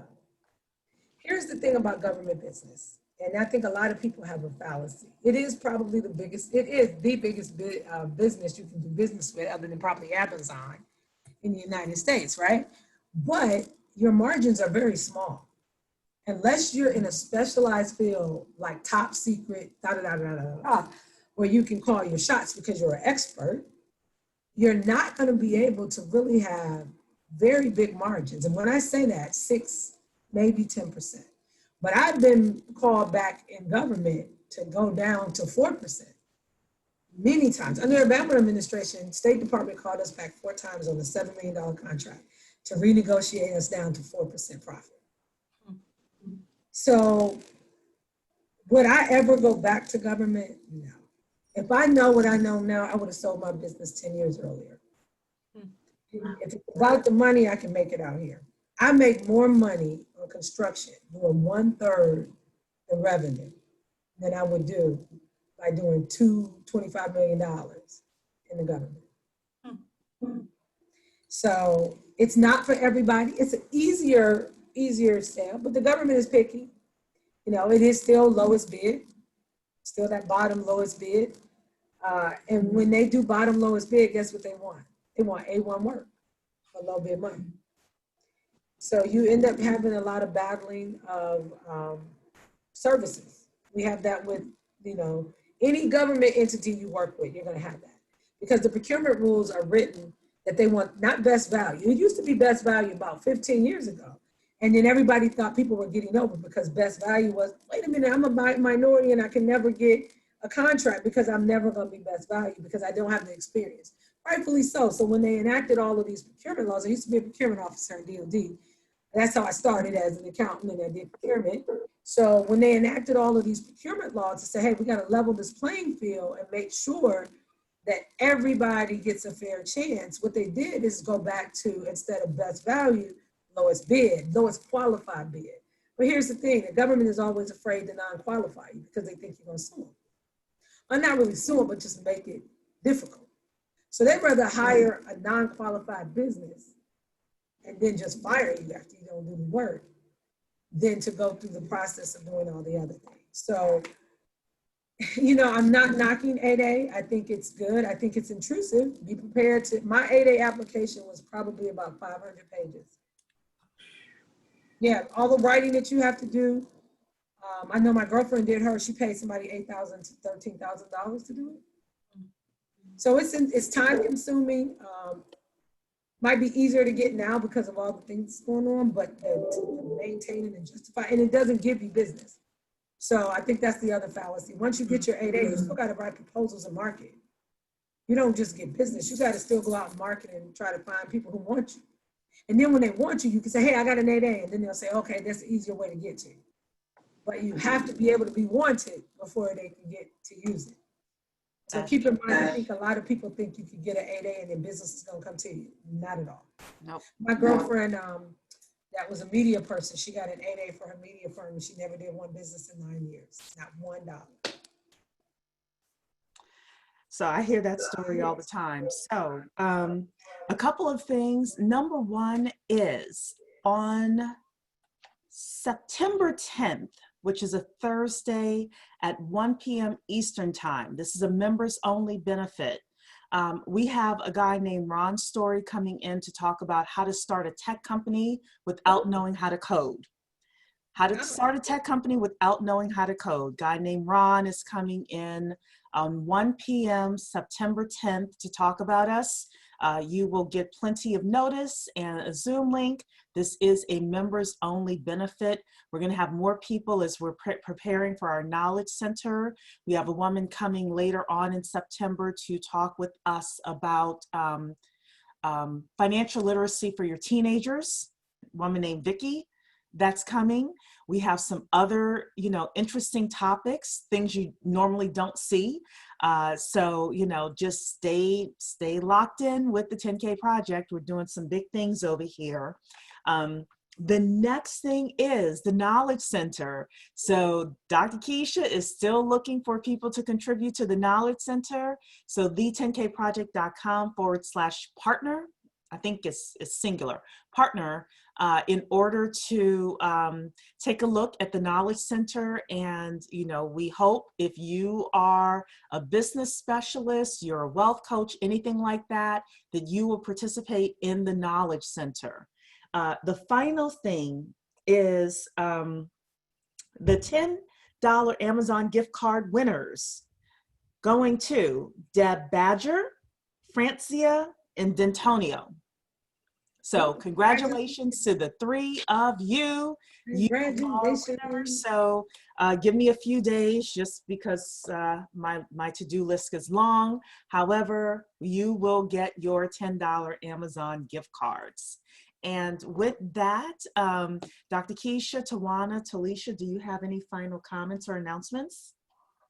Just want to thank you so very much, Ms. Twyla, for just coming and sharing all of your information. It's always great to hear you speak. Thank you. Thank you guys for the opportunity. Yes, and I'll just say, when you start the real estate fund for women, you've got 4 women here that want in. I know. I'm gonna hold y'all to it. Listen. I have been trying for over 6 years to get serious individuals together to talk about it. And everybody like, oh, I'll come up, I'll give you some money, I'll do this. And every time it just falls apart because they like, I need to do it now. I just spent this. So please, if you're very serious, please reach out to me because real estate is probably one of the #1 keys to wealth. And if you don't have it in your portfolio, if anybody is out there renting, turn that dial, okay? You get to buy. You got to turn the dial because you're never going to be able to generate the wealth just by doing stocks, My stocks are good. My real estate is better. Right? Because here's the thing, even when we know that not just only this pandemic, but a recession is doomed. It's doomed to be under anybody's watch, whether Republican or Democrat. It's that time. If you're an economist, if you know numbers, it's that time. One of the things that's going to happen is individuals' prices, like in Raleigh is so overpriced, people are going to lose those houses. They're going to need to rent for about 5 to 10 years because their credit's going to be bad. You better be ready. You better have your rent portfolio ready because that's going to be in sustainment. I literally, and this is no lie, you can verify with my property manager. I have one of my houses in Cali that I lived in, one of my first purchases. I could only afford, I was a government worker when I bought a 3-bedroom, 4-bedroom, 3-bath in a gated community. It was the last home. It was a police officer's community. Paid about $179 in San Diego for it. My tenant has been in there since 2000. He has paid off 19 years of my 30-year mortgage. And I stayed in it 8. Wow. So, and he has never asked to buy it. Wow. That house has appreciated almost 5 times. Almost 5. And I've raised the rent 12. Wow. So, Wow. I don't manage any of my stuff. I turn it all over to Prudential, and that's the other thing. Leave it to experts. I ain't chasing nobody for no rent. That's what you get paid to do. Take your 10% and go do what you do. So, you got to make sure, because I had another fight with a person that I was investing with. He was like, oh, I'll go pick up the checks. We don't do that. We'll do that. You always stay at arm's length away. I come check, I look and everything, but you don't want to be the person picking up the check. That don't need to be, because you need to hire people who know that expertise. So if you guys are serious, if anybody else is serious, please reach out. We would love to start that. Depending on the number of people, you don't need a lot of investing. Certain places, Detroit is a great place to invest right now. You know that. You know that, Doctor. Ohio is a good place. Right now, the unions are booming. I told you, I'm not lying to you, 46, it was a two-bedroom apartment on the 50th, 60th block, close to downtown, and it was $43,000. You have maybe about $15,000 worth of work in each unit. Even if we put it on Section 8, you're still gonna make about $4,000 a month. Yeah. Well, people are saying that this is one of our most powerful Zooms thus far. You know, I mean, Twyla, you are definitely just a gem. We don't want you to be a stranger here either. I'm gonna find that. I just downloaded y'all stuff so I can read it. Yes, so read it. We hope that you'll, become a member, join our community. I would love to. You can count me in as a member. I say that now. You can count me in as a member. I don't mind giving back. I want to invest in those who want to do well. I mean, it's so much room in this world for all of us to just take our piece. So let's do it. Yeah, this is the community for it. So thank you so much. And everybody. Cherie, I didn't get to say thank you to Dr. Twyla, Dr. Twyla Garrett. And I would just, really wanted to say too, it really, you totally blessed us, as you hear from everybody in the chat. And it was just so wonderful to hear you are a strategic master. And I love it. And also then to hear your heart. I'm a special education teacher myself by profession, and digital literacy is my I guess it's my side hobby, because I guess I'm not really even doing business right. So after you, I got to get my life right. So yeah, but that is absolutely my heart, is supporting anybody who has barriers to their learning and barriers that. But when it comes to this digital literacy piece, if like you said, if you're not with that, I mean, you're totally illiterate in this digital world. So yeah. So again, just thank you so much. You have given so much, and thanks in advance for your book. I want one. I'll be getting you an email for that too. Yeah, just email me. I see them coming in as we've been talking. Oh yeah, no, trust me, people will be contacting you. I'll shoot through real quick, so that's cool. They will get contacting you. So I'm going to compile the all of the questions as well, based on the things that Twyla said and the questions that you all would ask future Bet on Back Pritch founders, as well as my own. Give me until next week to actually put them in a document or something like that, but we will be distributing those as well. Again, these are just great things for you to think about, and we're going to have more successful entrepreneurs like Twyla coming on as well, so that you can begin to see, okay, this is what a successful entrepreneur looks like. So with that, Tawana, Talisha, I'm sorry, go ahead. I've seen the Naked Man. Everybody wants to know about the Naked Man. Oh, the Naked Man. Yes. Okay. So final story of the night, the Naked Man. Yesterday, we had some staff temps come in because we needed some cleanup help. And one of the gentlemen came in on Friday with a backpack. And a little weird. You could tell he's a little strange. He kept asking us about, what do we need to do? What do I need to do? Where I need to be? We're like, okay, everything is good. We're going to put you over in this gym. We're going to have you do this. We're going to have you do that. He lost his backpack on Friday. He walked back up to us, on Sunday, and said, "Did you find my backpack?" And we were like, "We don't know where your backpack is. I thought you took it with you last Saturday." He goes, "Yeah, but it's so hot. It's real hot here. It's about 92 degrees." He says, "It's just too hot. It's too hot." So my superintendent jokingly says, "Man, look, we're in a gymnasium. It's about 1,000 showers here. I'm sure everybody wants to take a shower, but don't worry about it. Just go home and take a shower when it's over." But everybody's sweating. I mean, we were dripping. So we're locking up the building yesterday, and I'm thinking that there's a flood in the back of the old gym because I hear water running crazy. unbeknownst to us, the gentleman had took Dawn dish detergent, went into the back locker room where we had already locked the drains. I come around the corner, there is about 1.5 feet of bubbles coming all the way down the locker room, and somebody humming. So all because of the bubbles, I couldn't see the shoes that's on the ground and the clothes that's on the bench. I turn the corner and he is completely naked. And he says, "Do you know where I can get a towel?"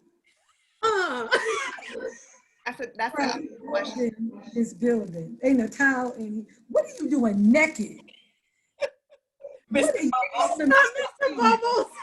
Showed up today, Mr. Clean. Mr. Clean. Y'all told me we could use. I know I told you to use any shower in here. He said, "Well, look, just calm down. You know, I'm already good now." Now, he ain't got no damn towel. So he didn't put all his clothes back on a wet butt. Everything's squeaking. You got the shoes squeaking. Oh, I had to go get liquor last night. I don't even drink. I just need some wine. I said, y'all didn't work my nerves. I said, you got cameras. Now, Barnhill and CMS, which is Charlotte Mecklenburg School, got cameras everywhere. So guess what? This morning I get the call. While we saw a naked man on the camera. I know, we know he naked. He didn't walk out naked, then walked in front of about 10 women naked. Crazy. Absolutely. Hilarious.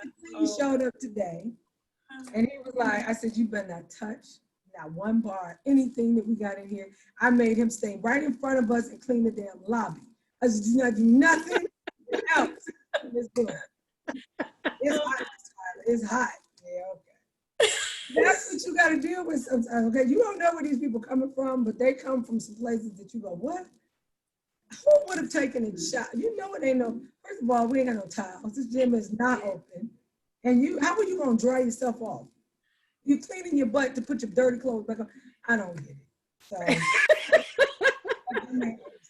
but that's how life is. So that is what I had to share with you guys. I hope you guys enjoyed my naked story. I didn't enjoy it. Thank you, Twyla. Thank you. Yes, and on that note, we are going to end our evening. Thank you so much, 10K. Love you all. Thank you, God Twyla. bless you all. Be safe. Wear that mask. Protect everybody and yourself. Yes. Yes. God bless you all. Enjoy. Happy, what you got? The Labor Day coming up. Enjoy your holiday. Yes. Thank you so much. Take care, everybody. Bye-bye. Bye-bye.